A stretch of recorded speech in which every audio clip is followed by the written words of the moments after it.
Guys, welcome back to the I Love Seville show. Jerry Miller, great to be with you. Thank you for joining us. Charlottesville, thanks to Greenberry's Coffee Company. Brian Wimer, our guest, the Wizard of Ix Art Park. A topic that has been in the news, certainly with us at I Love Seville, is moving the Charlottesville Farmers Market to the Ix Art Park. Potentially creating a permanent home at Ix, potentially adding more days for the farmers market because we love it that much. Ix has grass, shade, bathrooms, parking, and a sprawling piece of property. Currently, the farmers market is on an asphalt, claustrophobic, very small, maybe a city block, and frankly, I think the quality of life could improve. Open-ended question to you, my friend. Ix Art Park, farmers market, your thoughts? Well, I started by saying that I love the farmers market. I mean, it's one of my favorite things about Charlottesville. I walk there from Belmont, and it's really what provides a lot of the quality of life here. I love the farmers there. I have relationships with them, Double H Farms, all sorts of like people that really, my kids grew up eating the food from there. Could it be better? Yes. I mean, I travel a lot, and a lot in Europe, and there it's just so commonplace in every city to have a farmer's market, and it isn't a temporary structure. It's often brick and mortar. You often have a fishmonger and a cheesemaker, maybe more than one. It's open air with covered structure. Yeah. And it's usually week long. Right. And it's actually how you eat. Right. You go there and you pick up that day's food and you bring it back and it's fresh. You have a relationship with the people who grow it. And actually sometimes as a tourist, I remember being in Barcelona and they have this huge one. It's about the size of a football stadium called the Mercado, I think. It's off of the Ramblas. And you go in and like, we got some tomatoes. And she didn't give us the best tomatoes because we were tourists. Right. But if you were the person who came back and we saw the guy after us, they were like, oh, and they were like, we've got your tomatoes down here. Yeah. But that's a relationship. And actually in Barcelona, they opened up supermarkets at one point, like about a decade prior to when I was there, and everybody went to them because they were, it was a commodified thing. Oh, you know, I got my ham and I know what it is, but they hated the experience. Why is it not, I'm gonna cut to the chase here. It seems like the city is not seriously considering Ix for the farmers market. And it perplexes me. I don't understand it. Is it because of the joint venture where you have public city having to do a JV joint venture with guys like Allen and Ludwig? Or why is it? Is it the lack of control? No, I think it's a beloved thing and people don't want to mess it up. And I think that where it does work and it has grown and it does serve a function. To me, because of the recent developments. You're saying Keith Woodard's property on Water Street, it's gone away. That was going to be the home of the farmers market because of that development. Right. Because of that we do have to think about where it might go. Right. And frankly, there are a lot of places it could go. Actually, where else? I heard a plan that it could go to Court Square, which would be ideal. The beautiful brickwork is there. It's Saturday. The law offices aren't really open. You have parking around. We already have a negative stigma with that area now. I know. Let's change the perception of it. Right? And it's a fairly disused portion of property by a lot of the city, and what a great celebration. There's some great historic buildings there that nobody really looks at.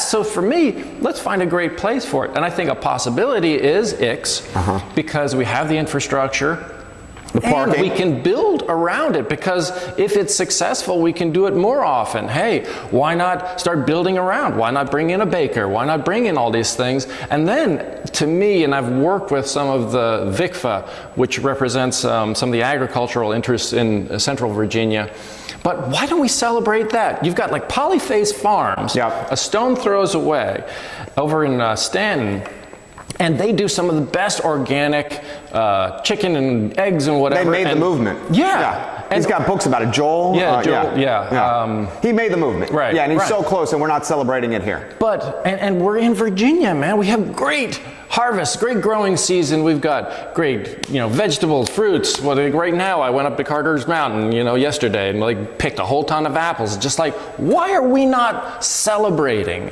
this and supporting it? And I think, and right now the farmer's market is expensive. Yeah.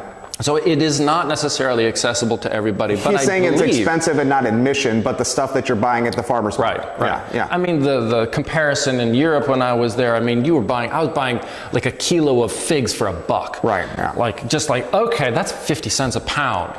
Just like, then that's just like anything you want. You want tomatoes, you want asparagus, you want whatever. It's just so ridiculously cheap, and everybody gets to eat that way. Now, I don't know if we can quite get there. Europe subsidizes its fruit and vegetables. Right. In the United States, we do not. Right. We subsidize grains for fuel and for animal feed. And that's usually big corporate interests. So it's like, is the future, and this is a tough question for you. Is the future of Ix a farmer's market that's daily, with festival, music, art space, with potentially some micro apartments that can accommodate millennials that need to walk to and from downtown mall for work, with the shops around the area that will service the apartments there, maybe like a grocery, coffee shop, workspace. You got the co-working space there. You got the Nick's new place from Millie Joe. He just opened that there. Not the pastry. You know what I'm talking about. Yeah. Is that the future of Ix?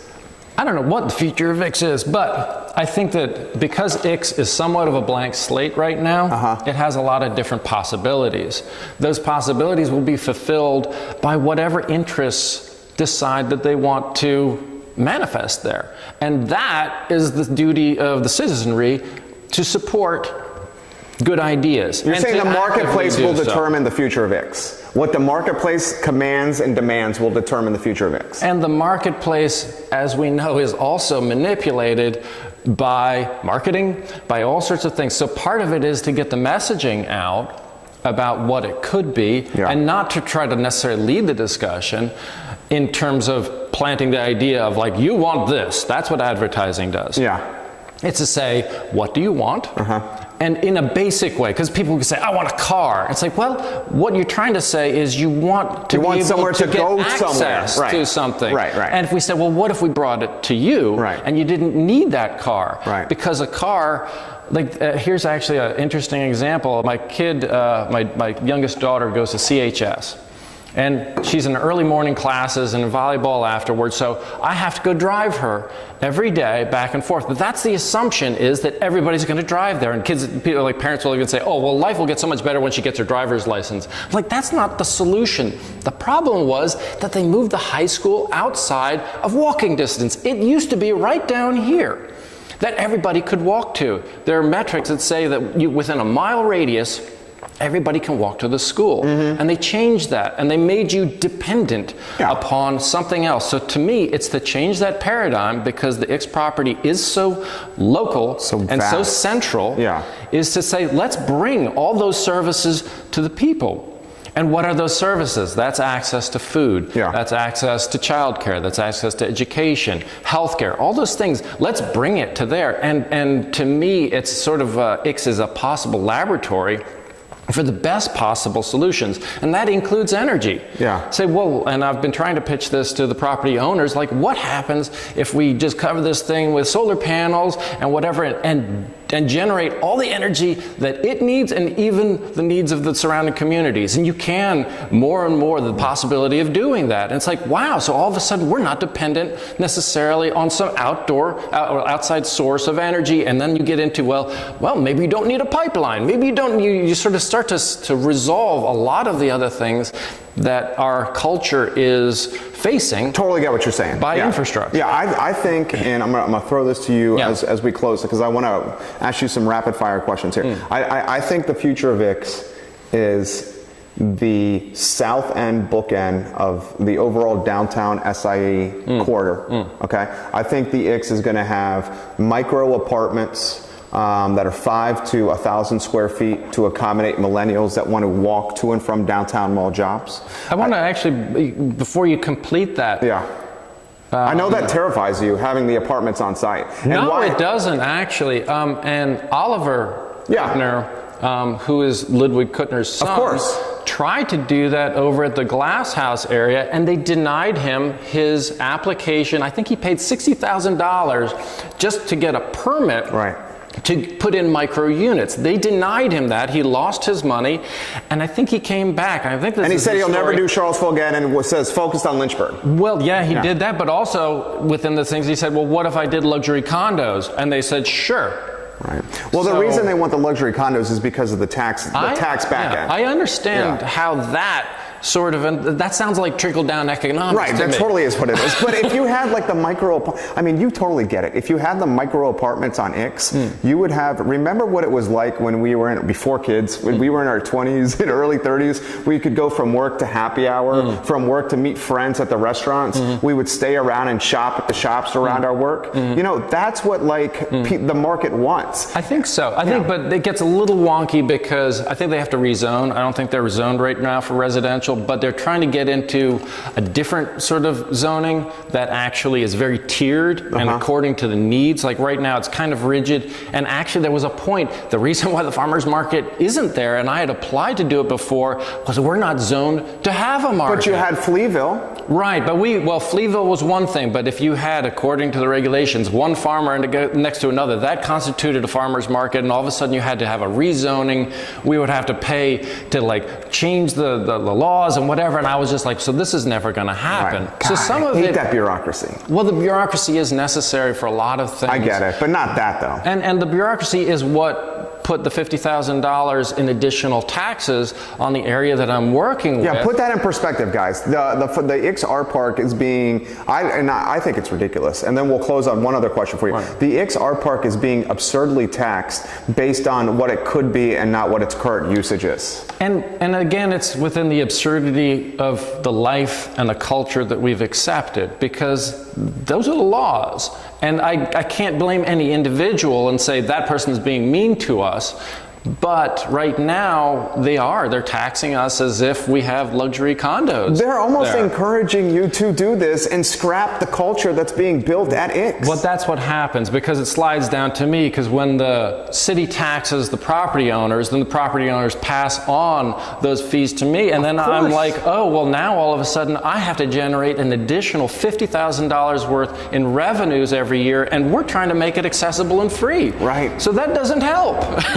And I know that there isn't an individual there who's saying, we just want to shut you down, but it's because of the process and the people, they look at the books and they go, well, this is just how it is. And I'm like, well, who decided on how it is and how do we change it? This is another tough question. And you have got my mind thinking here. Does it have something to do with the owners of the property and their prolific nature for developing in Charlottesville? Like if it was a smaller average Joe individual, now let's be honest, how is a smaller average Joe individual going to be able to own the Ix Art Park? But if it was like a more no-name owner, as opposed to Allen and Ludwig, the more no-name owner, does he feel the same kind of pressure and the same kind of tax exposure as opposed to them?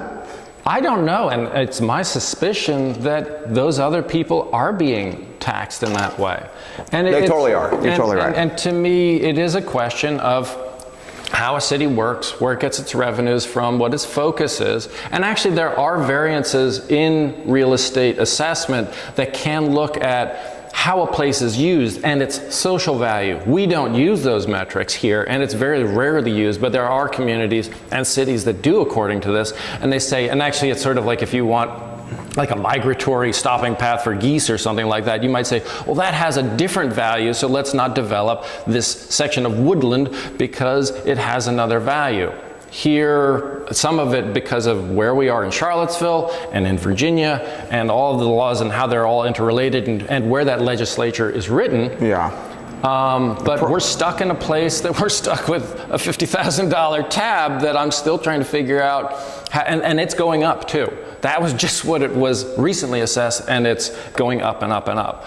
And that forces the property owners to say, well, you want luxury condos here? Okay, maybe we'll consider them. And they could just build up 7 stories on the whole thing and be done with it. I don't think that that's what the community needs. No, I don't think it is, but it is their prerogative and their right to do so. This is the final question. Brian Wimer, Ix Art Park. He is the Wizard of Ix. We are going to chop this into a sizzle reel 60-second clip. So when I ask you this question, this is one of the highlight reel questions. Give it to me in 45 if you could, so we can tag the full screen on the end. Brian Wimer, Wizard of Ix. How do you make Charlottesville, Virginia a better place?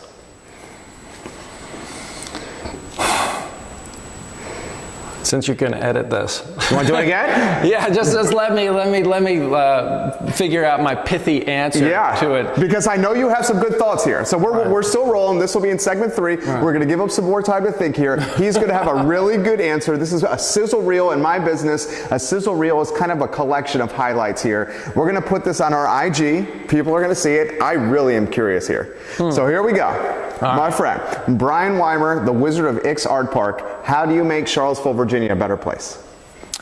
You don't do it with singular actions. You kind of go back to how you resolve problems. And to me, you go to imagination. You go to questioning the brief. You go to using your creativity to find solutions that aren't necessarily on the table. Sometimes, like the Belmont Bridge, it might not be a bridge. It's to look to your citizenry, look to the creatives within your citizenry, because they're the people sometimes who come up with out-of-the-box ideas, but then to attach them to the financial, you know, the other elements that make things happen. There's always a perfect storm that has to happen for something to take place. I do film production. You need the finance, you need the idea, and you need the production skills to complete it. So to me, you start with use your imagination, and then you follow it through. There you go. Great answer. He's using his imagination at Ix. I'll say it again. I think it's the best piece of property in Charlottesville, Virginia that is truly embodying what Charlottesville stands for from a culture, art, from a get-together standpoint. It's an epicenter for Charlottesville. And I think this gentleman right here has a lot to do with it. Thank you for making us better today. I'm appreciative of you. I think you guys need to support Ix at every event possible. Come out to Ix. They need your help. They're looking for participation, for ideas, for celebratory concepts at Ix. Work with this gentleman. And as always, Charlottesville, be good to each other.